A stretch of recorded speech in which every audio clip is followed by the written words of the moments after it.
Mutassim Ali is the public relations representative of African students in Israel, and he joins me in studio along with Tamara Newman from Hotline for Refugees and Migrants and I-24 News diplomatic correspondent Mike Wagenheim. A full panel, great to have you all with us. Plenty of perspectives to be shared, but we'll start with you, Mutassim. Of course, you come from Darfur. That's the latest news update when it comes to Israel's migration policy systems. Talk us through some of the main issues that migrants face when coming through Israel's processing system for migrants, asylum seekers, refugees.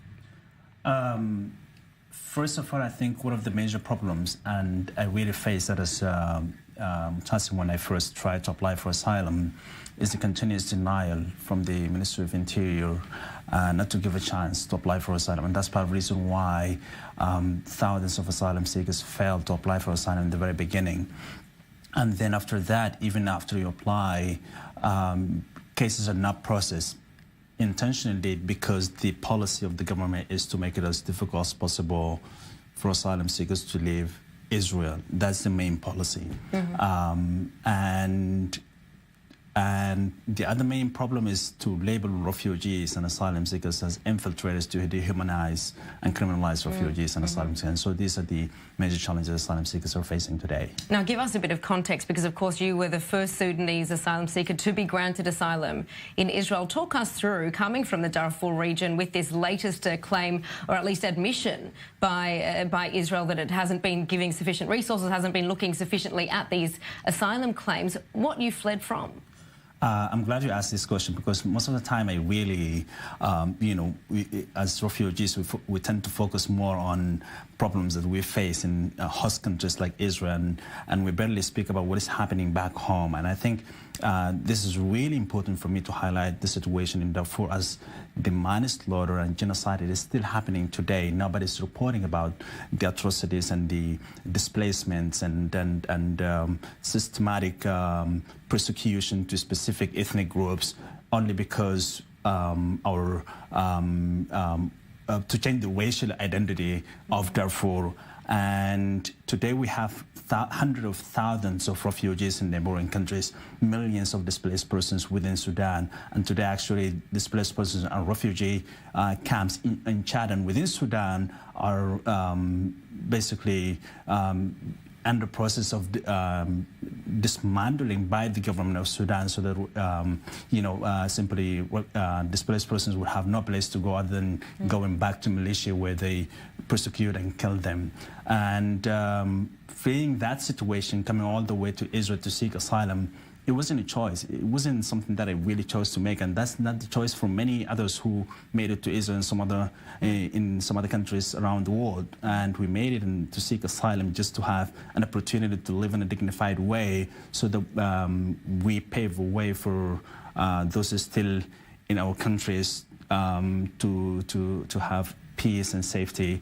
But unfortunately, the way to asylum is pretty difficult, if not impossible, for many others, for many asylum seekers who are in Israel.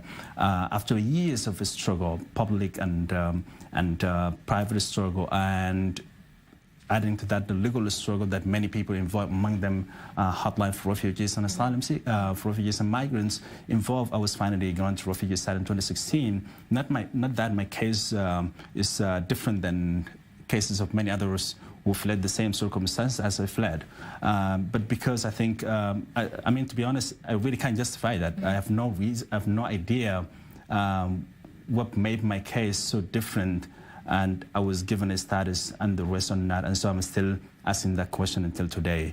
But hopefully the situation will change for the rest of the community today. Certainly, we're certainly glad that you're here and that your asylum claim was processed. I want to ask you more broadly, though, with all of those points that have been raised, and many of the concepts talking about dehumanising these asylum seekers, calling them infiltrators, and the processing system itself talking about the fact that it's made intentionally difficult for their asylum claims to be processed, what would be your message to the Israeli government on International Migrants Day? I guess the message is to really step up and for Israel to take some small piece of responsibility in the global refugee crisis. What that would look like would be operating a refugee status determination system in line with UNHCR guidelines, which allows people the opportunity to apply for asylum, to prove the circumstances in which they were forced to migrate to Israel, and then those who are able to do so, award them a status that allows them to live a life in dignity here under protection. So, Mike, what is Israel's stance around African migrants? Because, of course, we're hearing how it's received on the receiving end. What is Israel trying to achieve if it's intentionally trying to make the process difficult for people to receive asylum? Biding time until it's either legally acceptable or operationally acceptable to deport migrants either back home where they came from or to a third country that the international community would accept and deem safe. It's not only the de facto policy. Many government officials have come out and said it. Prime Minister Netanyahu reached a very, very brief accord with the United Nations last year to deport about half of the migrants and keep half of them here. Got a lot of blowback from his political right and backtracked on that deal. So really, it's for this government, it seems to be all or nothing. They're waiting for the situation in Eritrea to get better, which it has a little bit lately with the cessation of hostilities with Ethiopia. They've granted a bit more group protection to the Sudanese, but are thinking now about taking that away as well. So they're just biding their time until they can legally do it. What's behind that? What's the motivation for that? Biding the time? Well, yeah. Why is that what they're trying to achieve? To allow the time to pass to be able to deport the migrants as opposed to bringing them in? Israeli government doesn't want migrants in. And it's not just Eritrean and Sudanese and African migrants at large. Eastern European migrants are coming here from Ukraine and Georgia through visa waiver programs. Eritrean and Sudanese migrants at least have a 0.056% chance, however sad that is. Eastern European migrants have zero. Not one of them has had their asylum claims validated. Israel doesn't want migrants in here, period, for several different reasons, and it varies, but that's been their policy. All right, looking at, of course, there have been protests across Tel Aviv, mainly in South Tel Aviv, where a lot of the African migrants end up living. What do you say to those residents who are effectively saying, send them back to where they've come from, or we don't want them living here in South Tel Aviv? Yeah, well, I mean, first of all, it's unfortunate to hear that message from local residents. If they complain about miserable situation, the lack of services from the government, that would be a legitimate call, because I genuinely believe that they have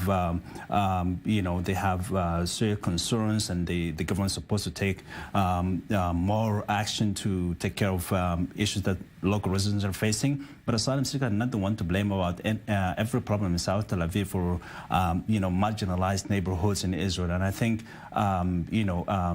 the state of Israel based on refugees and immigrants, and I think to reject people who fled persecution is just unfortunate. It does not befit the values of the state of Israel. Did you want to add to that?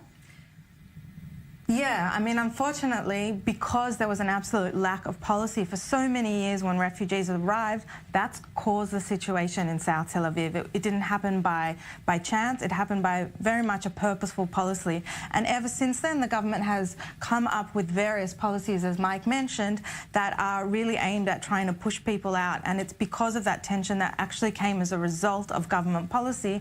And now they're in a situation where it's all or nothing, as you described, because it has become such a political issue, and really what we're talking about is vulnerable people who fled persecution that are really being used for various political agendas. And we continue on with the politics of it now. A study, not so much a study, but data released today through Freedom of Information Act showing that crime in the Eritrean and Sudanese migrant communities are several times higher than the rest of the population. That'll certainly be used both ways. Those anti-migrant sentiments will point to that and say, see, we told you so, although the raw data doesn't really show how many have actually been convicted, only accused. And the pro-migrant communities will say, well, if you take 20% of migrant salaries, as the Israeli government does, as a quote-unquote deposit, and take another 16% for pension and tax the employers for employing migrants, well, then migrants are going to be poor. They are to begin with coming here usually. And when you're poor, you tend to commit more crimes. Very briefly, we've hardly got any time left, but I want you to respond to that. Do you think that integration could help with that?